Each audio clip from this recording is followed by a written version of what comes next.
in the state of Texas, they have consumed some 22.9 million tons of coal, polluting the planet and exacerbating the very conditions they're trying to mitigate in terms of their energy reliability versus California. They passed a new rule that bans the sale of new gas-powered cars by the year 2035, and it could prove to be a watershed moment for the electric vehicle movement. The new rule requires California to reach 35% of sales by 2026. 4 years later, 68%, then 100% by 2035. But many studies report that on average, manufacturing a conventional car releases about 7 tons of greenhouse gas emissions. This is actually roughly the same for EVs, if we don't include the battery. But if we do include the battery, we can see that electric vehicle production can have more than double the greenhouse gas emissions for manufacture. Exacerbating the very conditions they're trying to mitigate.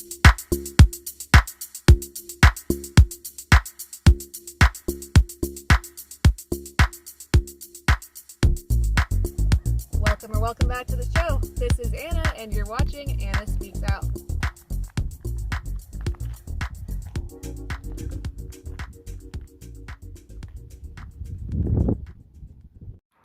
California, clown capital of the United States, is the first state to make electric cars mandatory.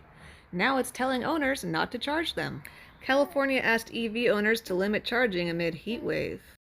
We're having a heat wave, a tropical heat wave. The temperature's rising, it isn't surprising, she certainly can.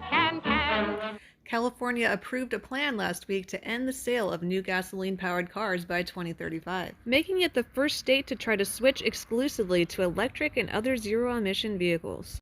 But now state officials are telling drivers not to charge their electric cars during the upcoming Labor Day weekend, when temperatures are expected to hit triple digits for millions of residents, putting a strain on the power grid. Clown Governor of California, Gavin Newsom, has come under criticism for the announcement about the potential blackouts over the next few days and the conflicting message of pushing for electric cars while telling people not to charge them. Because, you know, that would make it difficult for electric vehicle owners to go anywhere. So Gavin responded to that in the way that any good governor would, by talking about another state, in this case, Texas. Because I recognize intimately the stresses that many other jurisdictions are facing as it relates to extreme heat and extreme drought. I'm deeply empathetic to the challenges they face.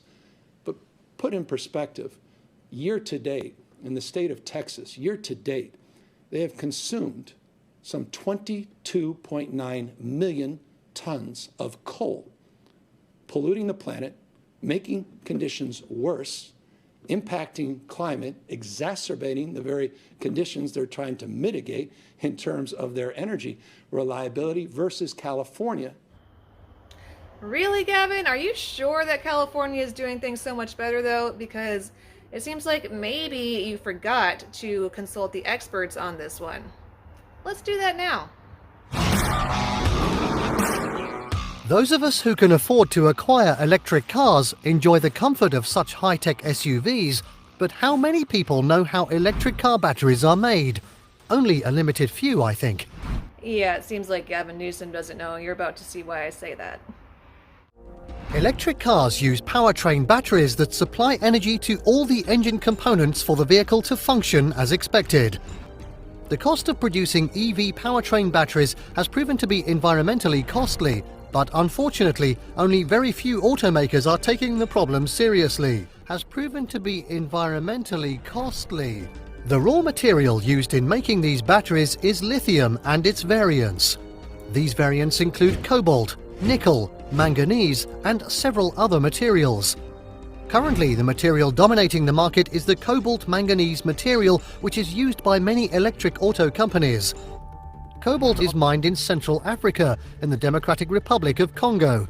While a country with such a valuable resource should be better for it, the DRC has become a perfect example of man's inhumanity to man. Cobalt mining is fraught with human rights abuses and slave labor. The exploratory activities also degrade the environment significantly. In Chile, the effects of lithium mining are being felt across the region as the water-intensive process is contaminating the soil. When you take a holistic view of the global supply chain, the long-term future of cobalt as an integral mineral for car batteries is not sustainable. Another challenge with cobalt is that more than 80% of global processing is done in China. After Glencore, Chinese firms are also large miners of the mineral in DRC. When you consider the geopolitical scheme of things and how China uses its control of the supply chain to protect its imperialist aims across the globe, this portends a dangerous economic trend for other nations. The call to end cobalt usage has raised the market price of substitute materials like nickel. People like Mr. Musk are advocating for nickel to supplant cobalt. Nickel is mined at more locations globally than cobalt, but the extraction of this mineral leads to environmental degradation and land pollution.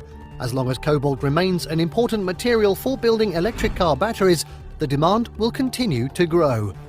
Unfortunately, other materials considered to be close substitutes are no better, as they pollute the environment as badly as cobalt mining does.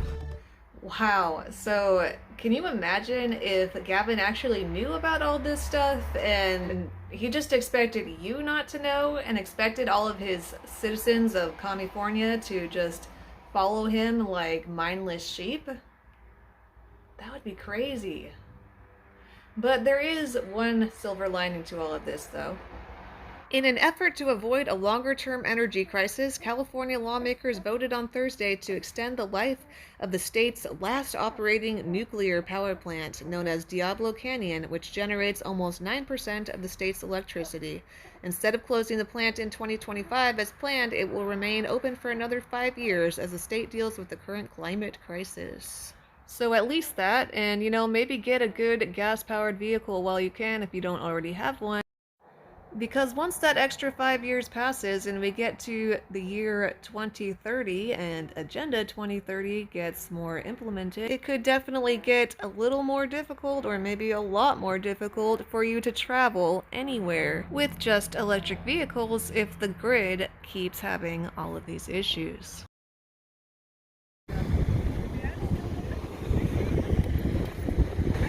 Thank you again so much for being here today. Since you liked the video enough to make it all the way to the end, don't forget to click the thumbs up and share with somebody else who would also find it interesting. Leave your comments below and we'll all have a conversation. If you really enjoyed it, check out the description for several different ways that you can support. Have a wonderful night, afternoon, morning, evening, whatever time zone you